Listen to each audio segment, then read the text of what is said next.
Hello, Bill. I got it. I got perfection out of this guy here. Played around with it a bit today. It's Monday. Oh, I don't know. It's about 7 in the evening.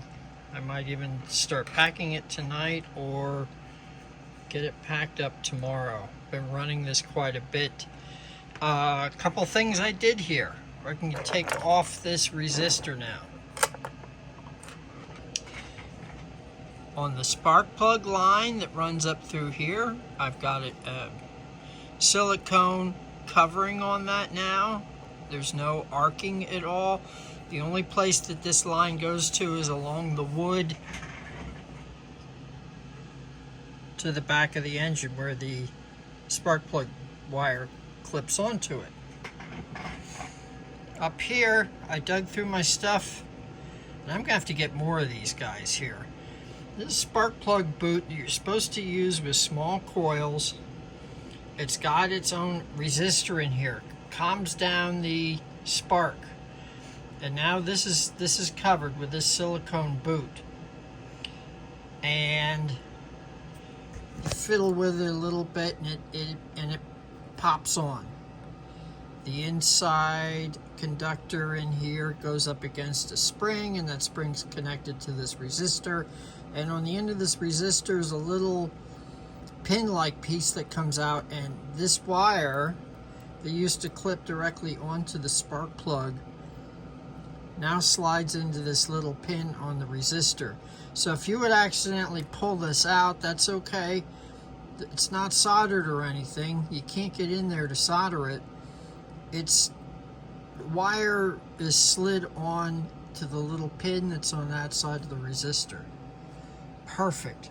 No arcing, no misfiring. Exactly what I was looking for this engine. So that's the ignition. No need for the resistor. You can run the 12 volts, no problem. I was playing with the governor. I found out there's a little adjusting screw in here, and that's the one that lifts up. It's responsible for going over the cam and locking in the lockout for the push rod. I'll come up with the words. And I got some Loctite on that guy, so that's not going to loosen up. That's fine. We're good there. On this guy, I really like adjusting the speed with this screw. And as I had said, this screw, the threads are kind of sharp around the top. And what I'm going to do with it, as soon as I'm finished with this video, let's see if I can focus on it. There we go. These threads are a little sharp, and I hate to see you have your finger there and come by and take some skin off. See, I can almost slide some skin off right there. I'm going to grind those threads. This thing is so long. I'm going to take these threads down on the top, and I'm going to polish that. And I'm going to make this very smooth, so when you run your finger over it, if you have it out a bunch, it's just going to be a little bump. It won't peel skin off. So what you do with this guy is this increases your spring tension here on the governor. And when you back this out, and you can pretty much even back it out by hand, you're taking away the spring tension for the governor weight, and you're slowing the engine down. I was playing with it. I could get it running pretty slow, but it would shut off every once in a while, because remember, it's got so much compression that you can only go slow to a point, because there's got to be one revolution at least there that's going to be able to overcome the compression to get you on a stroke that's going to fire. If you run it too slow, it's not even going to be spinning enough to be able to go through that compression stroke and fire. So then by speeding it up, since I'm using the phone here, this is easier. If you want, let's see, 1 turn, 2, 3. Now see, the more in you go, the more tension here, and the higher the speed it's going to run. Let's go one more here. We'll make it 4. 4 half turns in. And let's fire this guy up. I put regular, since that fuel I was talking about was old, I put some regular gasoline and mixed it in with it. That was a problem too. Like I said, I'm beyond 100% happy with this thing now. This is the way. This is what I worked for here. Now this screwdriver is only hooked up to a battery charger. There's not a lot of amperage behind it, so there's so much compression sometimes it has a hard time getting it started, but that's because I don't have it hooked up to my battery here. So battery's hooked up, and this is going to run faster now because I turned that in 4 half turns.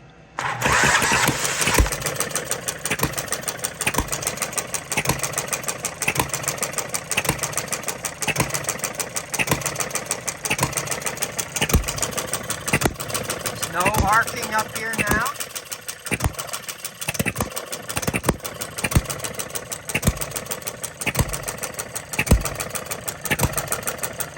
Turning this in will lean it out.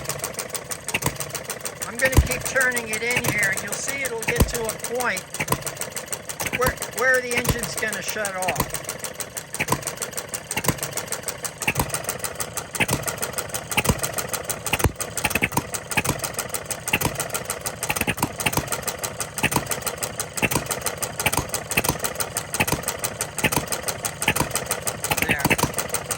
That's about it. I'm basically starving it of fuel right now.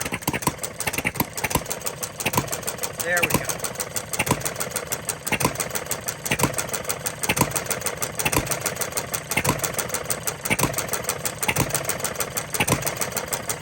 And if you would see black smoke coming out of there, which it'll have the other pipe on, this is just for running it inside, then you have it too rich. But it's got a pretty generous mixture area on it.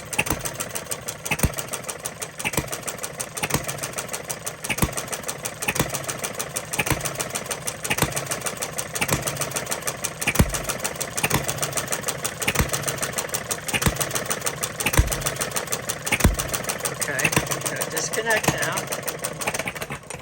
Took the spark away from it. Now, let's take this guy and go out those 4 half turns. 1, 2, 3, 4.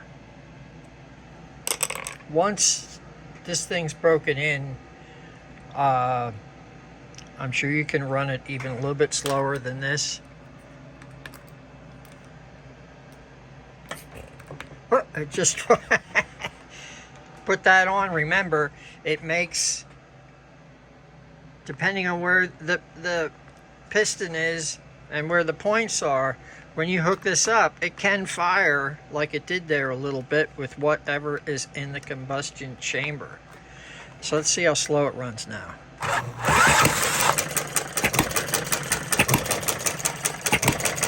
I like that. I really like that.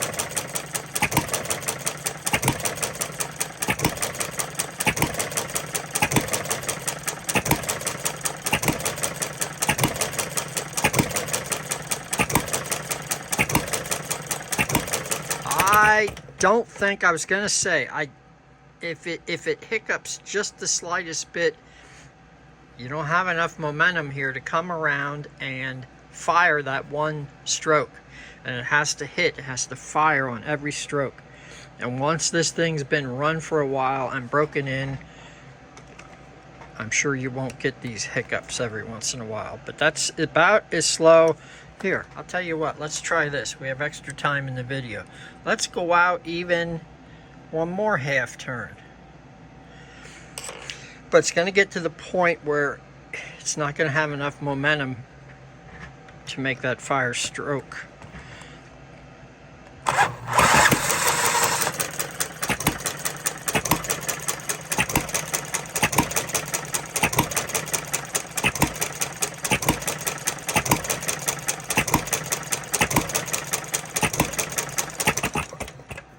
Yeah, that's tough. I'm going to play with since we still have time on this video here, let's give this a shot. I'll tell you what, let's go another half turn. So again, I'm gonna smooth this out. I'm gonna grind off these threads on the top. This thing is really long. This goes down into probably about here in the flywheel. So we're going to get rid of these threads and smooth that out. So if you did have your finger here while it's spinning around, you're not going to slice your finger off like a cheese slicer or something.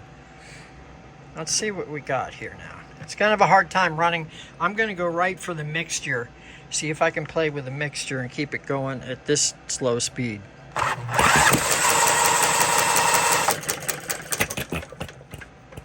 Nope. Let's lean it up just a teeny bit, see if that makes any difference. That's pretty slow.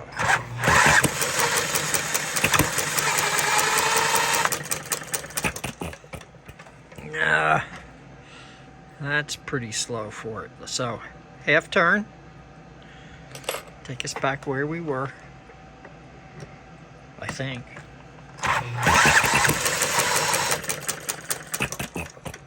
That's still pretty slow too. Another half turn.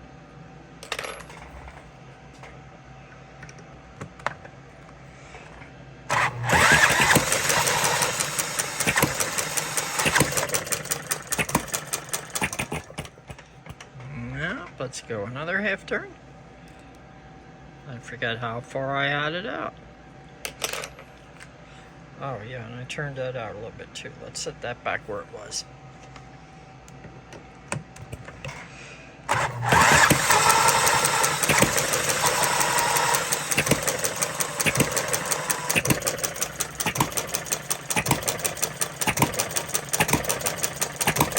It's back about where we were.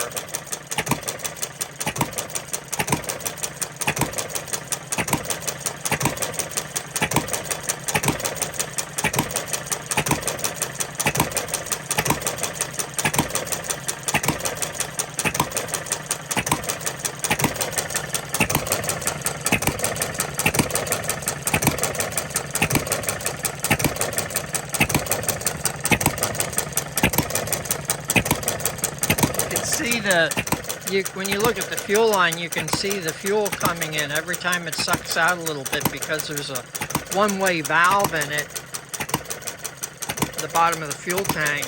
It doesn't allow it to siphon back in, and that's what you want. You always... Okay, thank you for stopping. I can talk now. You always want a bit of a reservoir of fuel here. If it didn't have the check valve in here, the fuel would come up and it would actually want to siphon back into the tank, and then when you go to fire that next time, there's no fuel here, and you can't get it to run on those slow cycles like I'm trying, because it needs to be all ready to go. Fuel needs to be here, spark needs to be right, so that it'll fire on that next stroke. Could possibly even advance the timing just a little bit, and you do that by this is your timing adjustment. You move it back this way. I have it set at about 6 to 8 degrees after top dead center right now, and I'm sure I could get closer to top dead center with it. I did have it at top dead center, but it sounded like it was knocking a little bit. But again, that fuel that I had in there was horrible. And there actually is just regular gasoline in with this right now. But again, I suggest the stuff from Home Depot. So when this thing's running, you'll see you can see a little bit of fuel coming down. Each time it takes some from this reservoir, what's in the line here, it's going to draw just a little bit down. So let's fire it up here and you will see that.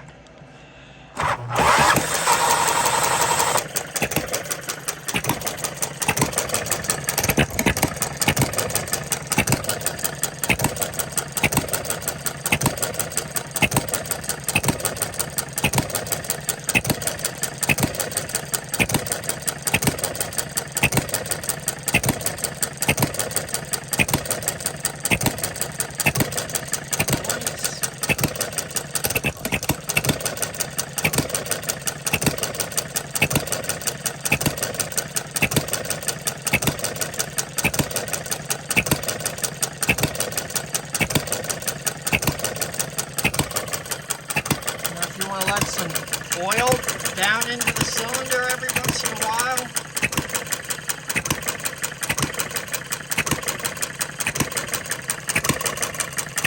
Oh, there's a little drip there. I had it open a little bit too far.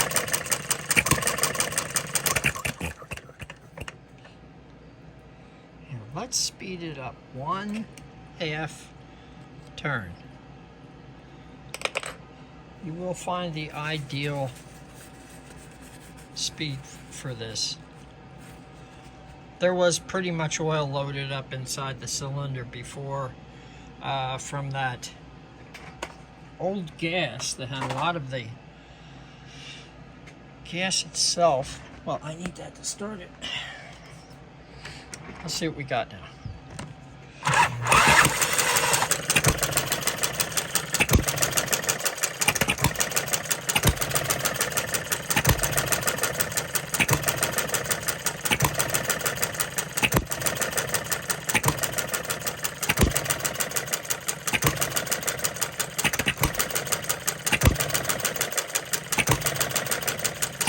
If it hiccups once, that's just enough to slow it down, and then you don't get much of a draw on the intake strip.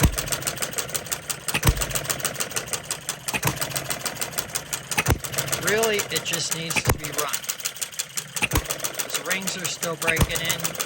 All the bearing surfaces are new. They need to be broken in.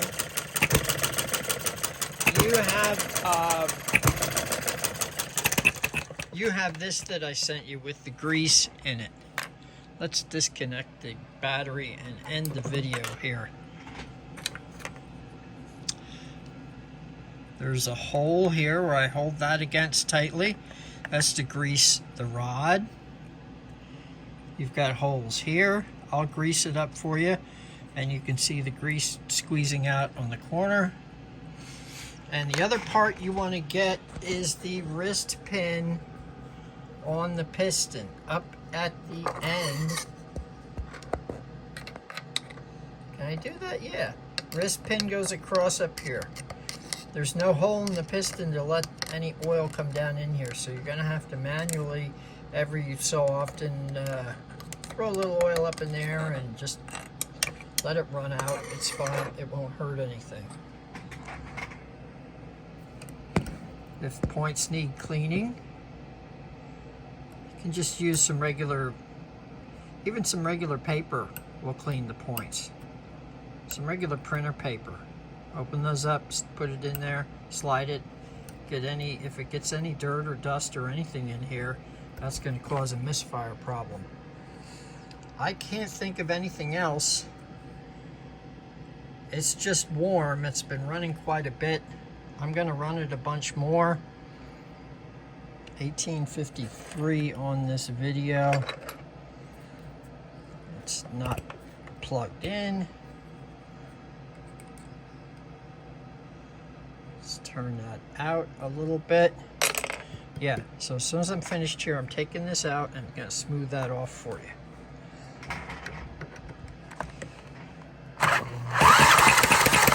It would be nice if we gave it some power.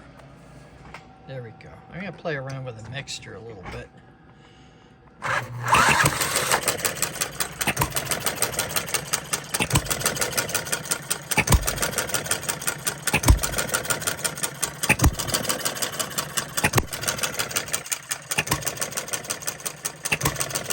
don't like that.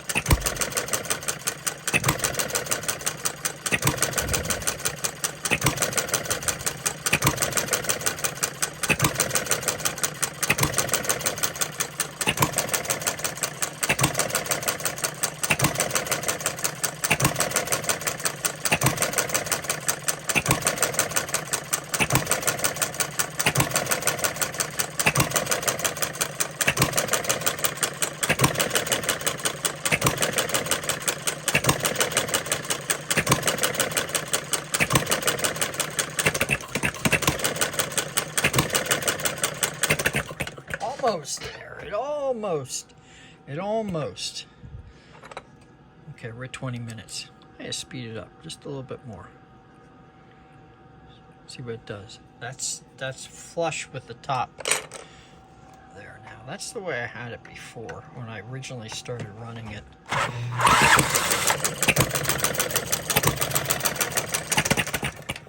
Ah! It's gonna make a fool out of me. Let's richen it just a little bit. Or maybe it's too rich. Let's see what we got.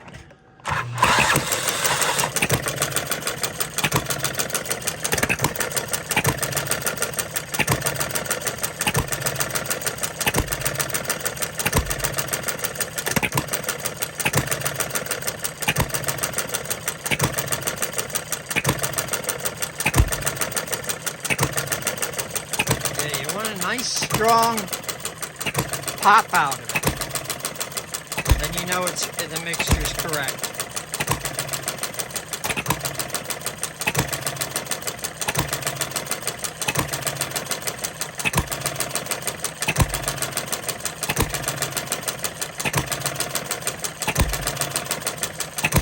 Before I balanced this thing, I had stuff on my other workbench vibrating and falling off of. It was really shaky. Again, it will have a little shake because it's a one-cylinder engine. It's nothing like it was. Okay, there you go. Have fun with it. And I'll start unpacking once it cools down a bit. I'll keep you informed, Bill. There we go. There you have it. 22.5 minutes long. As long as this isn't too long, it'll post to YouTube. Okay. There you go, Bill. You take care.